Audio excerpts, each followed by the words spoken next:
because the structure of every single edition of that show is so similar. You know, the sub-story bit, the last contestant there amongst a whole sea of empty chairs, one last person, then you've got Simon backstage doing his "Oh, isn't this terrible," which we hadn't bothered turning up today type of thing.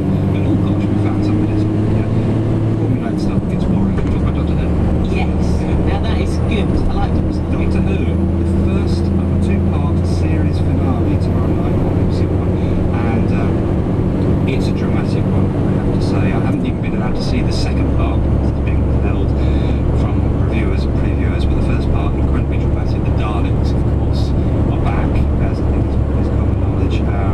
They want to sort of invade the Earth, take over the Earth. It's essentially something that they've been trying to do for the last 45 years, but they look closer than ever, and the Doctor's in deep trouble. I won't give too much away, but we also know that his companions, past and present, have to sort of, you know, unite to fight off this enemy. Who'd have thought all these years on the Daleks would be the saviour of Saturday evening TV? Well, yes, I know. It says it all, doesn't it? It says it all, but it's great stuff, and we've got Billy Piper back as Rose, obviously Donna's still there, we've got Martha Jones, we've got Sarah Jane, we've got Captain Jack and his Torchwood gang, they're all there. I have to say the football now, I'm normally by this point, I can get excited about it if England had been involved, but without England there, I haven't. The TV trails were quite clever, so I was saying, which team are you going to support? Yeah. But in this We also wanted to do it on basis where we'd been on holiday and quite liked it. I could support Portugal because I went there nice and had quite a nice meal on the I Tuesday. just can't get interested in it. Well, it has, I have to say, I disagree with you. I think it's actually been okay, and I think it's been quite enjoyable because England aren't in it, because I hate all the nonsense and the hype and the ridiculous hysteria that surrounds our inevitably doomed participation in these tournaments, and the, you know, the shameless cash-ins by people who don't really care. So I think it's been okay. I think so. You know, there have been some good matches, and Spain winning last night was great because it means, you know, we've got a really good final class, and hopefully Japan will as well. Sorry, hopefully Spain will. I'm trying to think of this in positive terms. I'll tell you what, I love the sound of this next one, Criminal Justice. This sounds exactly my kind of thing. It is great. I haven't watched it all. I've watched this, the beginning of it, and it is this is a new 5-part thriller stroke drama on BBC One, Monday to Friday, 9 o'clock each night. So it's one of those things where you get totally hooked and you make an appointment with it at 9 o'clock every evening for the whole week. They did this a couple of years ago, possibly something less than that, I think on 5 days, which was superb. Missing persons drama. This one's about a guy who basically finds himself, a young lad finds himself accused of murder after a drunken night out with a woman he's met, and it all goes hideously wrong. And it follows how the criminal justice system deals with him, and how his attempt to prove his innocence comes up against all sorts of obstacles. Bill Patterson, Lindsay Duncan, and Pete Postlethwaite are among the cast. I'm always torn with these things because I almost don't want to start watching because it does involve quite a lot of time commitment every single evening. And if you say doing something on a Wednesday and the Friday of it, you say, you might want to be involved. This other thing, Daily Cook's Challenge. Now, is this similar to that one where they, Firm Britain used to do it? They used to bring in a carrier bag of ingredients, and they used to have the. Can't cook, won't cook. What was the one with? It was on BBC Two. Was it? Yeah, that was it. Can't cook. No, that's Ready Steady Cook. That's yeah, yes. That's still on. Is it still on? Yeah. I'm not seeing much daytime telly. Yeah, not right. This sounds a similar kind of thing where they bring these top chefs that are competing to impress. It's the idea is that Anthony Warren-Thompson is the host of the daytime thing on TV again each afternoon starting on Monday. Anthony Warren-Thompson is the host, and each day you get chefs coming along and then set various challenges, including cooking on a budget, cooking with set ingredients, cooking within a time frame. And there are celebrity judges who judge them. So in other words, you can be a great chef watching Christophe Nibali or Aldo Zilli, but if Phil Tuffle doesn't like what you cook, he's stuffed. Underage smoking in Africa, the focus of something on Tuesday. Yeah, BBC 2, 9 o'clock Tuesday, Bannatyne takes on tobacco in Africa, which is kind of the hopeless title, but it says what it's about. Duncan Bannatyne's the guy who's drug in his den, he's the Glaswegian entrepreneur. He's shocked to discover kids in Africa are being encouraged to smoke at incredibly young ages, and he's convinced that the big tobacco companies are bending the rules as far as marketing and promotion are concerned, in order to sort of not exactly discourage the habit developing. So he heads off to find out exactly what's going on, and then confronts the people he thinks are to blame. That sounds great. Emmerdale, ITV1 pick of the day, and also EastEnders as well. Now I've got out of the habit of soaps altogether.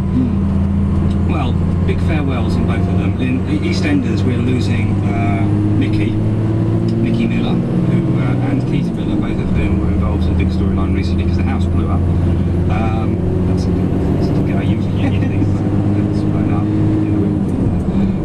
Then Emmerdale rather, you've got they've had a storyline going on for ages about two babies who got swapped at births, and basically one of them had a tragic cot death, and the parents thought they'd lost it only to realise that the other baby was in fact theirs, and it caused all sorts of ructions and whatever. But to cut a long story short, one of the families involved decides it's time for them to back off and leave, and they go and tears and blah blah. You don't really care, do you? Well, actually sounds quite good. It is actually quite good. Do you know, sometimes that happens, I'll see a trail for a soap and I've kind of got all sniffing and stop watching them, and I think, well, that looks good, and then I realise, because it's not some great TV drama, it's actually EastEnders that... yeah, well, they're very good with the EastEnders. The EastEnders trailers are very slick looking and often way more slick than the actual programme. Oh, that's...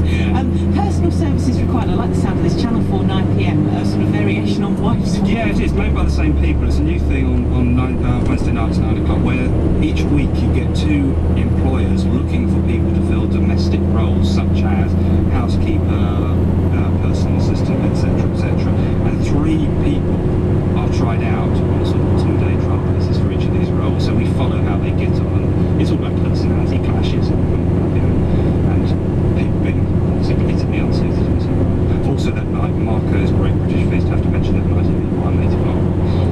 And finally, ABBA, the Mamma Mia story sounds good as well. ITV1, 9pm. Well, obviously it's tie in with the release of the film version. There's a look at the success of the whole Mamma Mia thing and how it's been a massive stage hit seen by 30 million people around the world. So there's interviews with cast members like Meryl Streep, Pierce Brosnan, Julie Walters, Colin Firth, plus extracts from the hit stage show.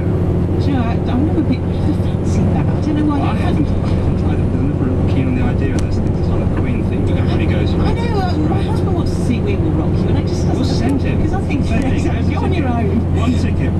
I just think no one else can do it in the same way as Freddie Mercury. Well, that's it. Well, Queen, of course, got Paul Rodgers now doing the Freddie Mercury bit. How wrong is that?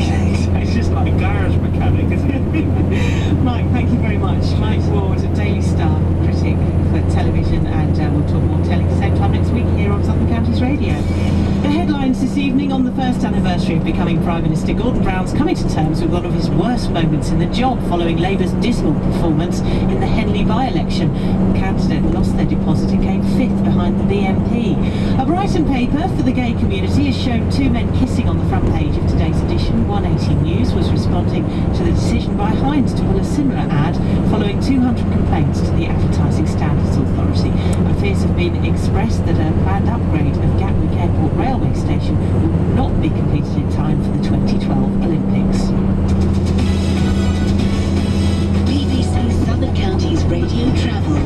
There are still delays on the A24 at the moment. The road is closed off to southbound traffic from the Washington roundabout down to Findon. It's all because of a coach fire earlier this afternoon. The recovery work is still going on there. No sign of when the road will reopen, unfortunately, and it is causing nasty hold-ups on the approach. You'll hit the queues around about Ashington if you're heading down that way. Lots of people are diverting off at Washington and heading on to the A283, which is crawling all the way from there over towards Storrington. So best to avoid the whole area if you can. As far as we're aware, the northbound carriageway is looking fine, but southbound looking pretty nasty right now, so do keep your updates coming.